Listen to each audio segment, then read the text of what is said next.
नमस्कार, मैं हूं अंकित कुमार और आप देख रहे हैं मधुप न्यूज 24।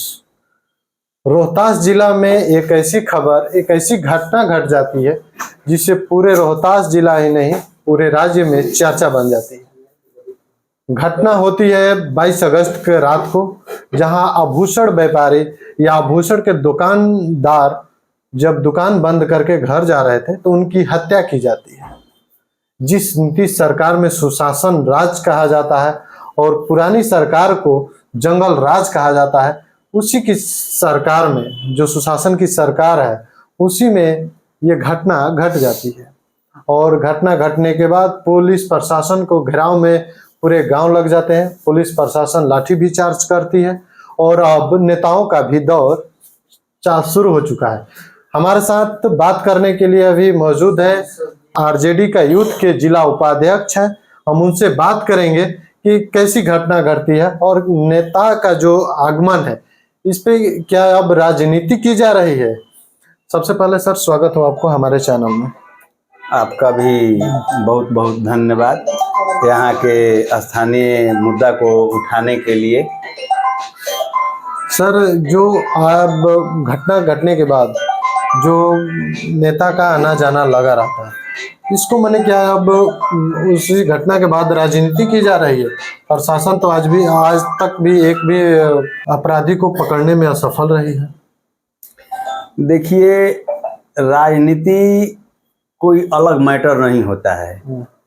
मैटर यहाँ है कि थाना से मात्र 100 गज की दूरी पर ये घटना घटित होता है। स्वर्ण व्यवसायी के दुकान को लूट लिया जाता है। लूटने के बाद उसका निर्मम हत्या कर दिया जाता है। इससे बड़ी सरकार के लिए और प्रशासनिक तंत्र के लिए शर्म की बात कुछ और हो ही नहीं सकती है। और मैं इस घटना घटित होने के बाद मैं वहां के स्थानीय विधायक और पूर्व के मंत्री में मुरारी प्रसाद गौतम जी से जानना चाहता हूं कि आज से 15 रोज पहले आकर के मीडिया में प्रवचन दे रहे थे कि लालू यादव का राज आज से 15 साल जो पहले था वो जंगल राज था। तो मैं उन्हीं के लहजे में उनसे पूछना चाहता हूं कि क्या आप ही के क्षेत्र में जो घटना घटित हुआ ये क्या मंगल राज, ये राम राज को दर्शाता है? क्या ये राम राज को दर्शाता है? ऐसी घटनाएं घटित हो रही है। आज तक प्रशासन कोई कामयाबी नहीं कर पाई। आज तक अपराधी गिरफ्तार नहीं हुए और ये लोग मंगल राज की बात करते हैं। तो मैं पूर्व मंत्री जी से पूछना चाहता हूं कि आपका क्षेत्र है, आपने वहां के लिए उन व्यवसायियों के लिए क्या किया? और यही नहीं, एनडीए गठबंधन के और जदयू के ही एक पूर्व विधायक जी का कल का बयान आता है कि अगर वैसी ही स्थिति रही तो अब लोगों को अपने हाथों में हथियार उठाना पड़ेगा। तो सरकार, जो लोग सरकार में हैं, सरकार का एक अंग है, तो वो लोग इस तरह की बयान देते हैं तो ये भड़काते हैं, वहां दंगा न कराना चाहते हैं। जी, मैं सरकार के नुमाइंदों से जानना चाहता हूं, क्या आपकी यही जिम्मेवारी है कि आप पब्लिक डोमेन में जाकर के भड़काएं और वहां पर आग लगाएं और दंगा और फसाद कराएं? आप जब सरकार में हैं तो आप किससे क्वेश्चन कर रहे हैं? माननीय मुख्यमंत्री जी का इकबाल खत्म हो चुका है। यहाँ प्रशासन और शासन नाम की कोई चीज नहीं है। वे टोटल बालू और शराब में पूरे प्रशासन तंत्र को लगाए हुए हैं। उनको सिर्फ पैसा और उगाही चाहिए। इनकी जनता के साथ क्या हो रहा है, किसका मर्डर हो रहा है, कहाँ रेप हो रहा है, कहाँ क्या हो रहा है, इससे उनको कोई लेना देना नहीं है। उनको सिर्फ असूली जाना चाहिए। असूली के लिए वहां बैठे हुए हैं। कुर्सी, कुमार जी कुर्सी पर, जनता से उनको कोई मतलब नहीं है। लेकिन उनको तो सुशासन बाबू कहा जाता है। आप इतना बड़ा आरोप लगा रहे हैं, तो इस सुशासन बाबू से ही ना हम सवाल करेंगे। वो मुख्यमंत्री हैं, वो गृह मंत्री हैं, पूरा प्रशासनिक तंत्र उनके हाथ में है। यहां से लगा करके नासरीगंज, कोचस, करहगर, डिहरी, सासाराम से लगा करके मैं एक सप्ताह में आपको दर्जनों हत्या बलात्कार की घटनाएं मैं गिनवा दूंगा। इसका जवाबदेही कौन लेगा? माननीय मुख्यमंत्री जी का इकबाल बिल्कुल खत्म हो चुका है। ये कुर्सी के लिए इतने विवश हो चुके हैं कि इनके पास कोई अब कंट्रोल पावर नहीं रह गया है। ये थके हुए मुख्यमंत्री हैं, ये बिल्कुल थक चुके हैं और बिहार को बर्बाद कर रहे हैं।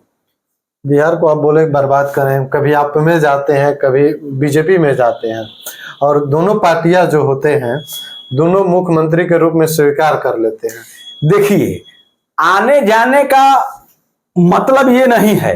हमारा जो दल है उसका एक नीति सिद्धांत और एक एजेंडा है। हमारी प्राथमिकता है संविधान को जलाने वाले, संविधान को नहीं मानने वाले, इस देश में नगपुरिया कानून लागू करने वाले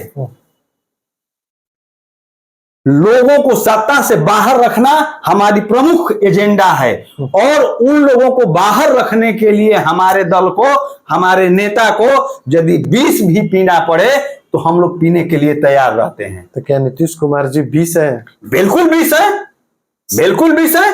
इस राज्य के लिए बिल्कुल विष है, इसलिए कि इन्होंने विकास के नाम पर आज तक क्या किया? दलित को महादलित में बांटा। इनका यही एजेंडा है। इन्होंने, आप बता दीजिए विकास के नाम पर क्या किया? अगर बिहार में एक सुई का कारखाना लगाए हो तो, एक मेडिकल कॉलेज खोले हो तो, एक अनुमंडल बनाए हो तो, एक जिला बनाए हो तो, क्या किए? नीतीश जी को तो विकास पुरुष कहा जाता है।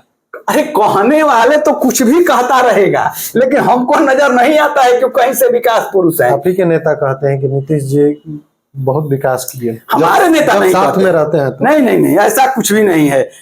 अभी नीतीश जी जब 2005 में सरकार बनाए तो 5 साल वास्तव में विकास हुआ उनके रीजन में, तो सिर्फ उसका क्रेडिट उन्हीं को नहीं जाता है। उस समय भारत में, हमारे देश में यूपीए 1 की सरकार थी।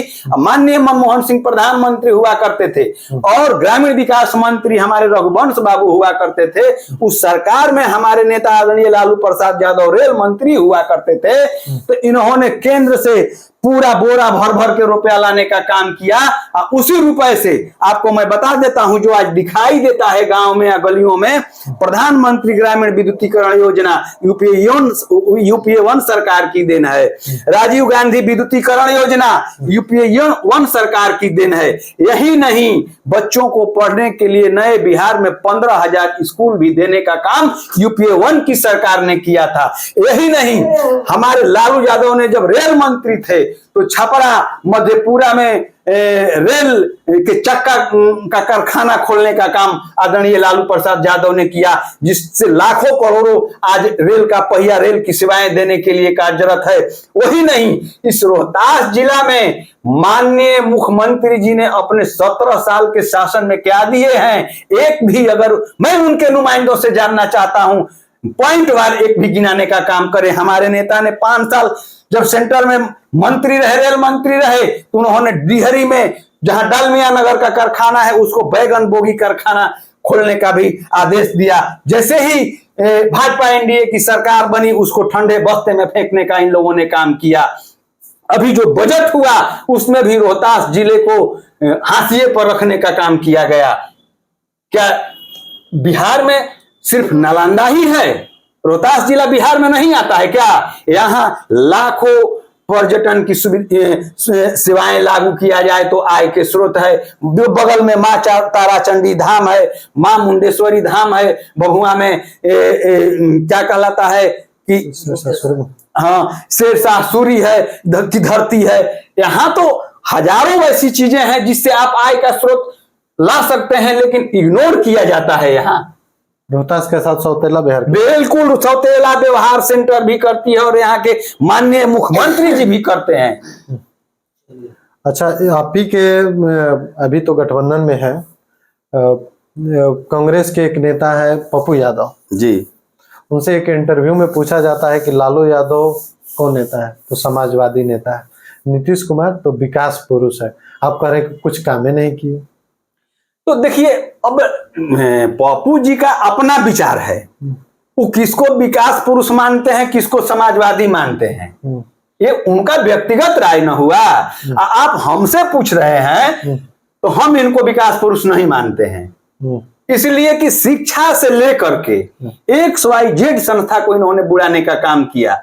आपको याद होगा जिन टीचरों को लालू यादव ने 1500 रुपए पर 11 महीने के लिए नियुक्त किया था, उन टीचरों को इन्होंने 60 वर्ष करने का काम किया।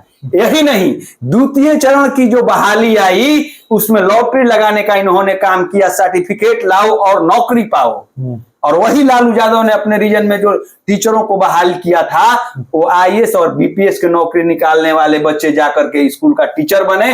उन्हीं टीचरों का देन है आज तक प्राथमिक स्कूल और मिडिल स्कूल का शिक्षा व्यवस्था टिका हुआ था। अच्छा, जो 1500 वाला को बोले कि परमानेंट हो गया, तो ये नहीं होना चाहिए, नहीं होना चाहिए था। आज जैसे देखिए 17 महीना की सरकार हमारे नेता के रीजन में बनी, शिक्षा मंत्री हमारे पार्टी का था चंद्रशेखर जी, तो इन्होंने शिक्षक की बहाली करने के लिए BPSC लेकर के आए।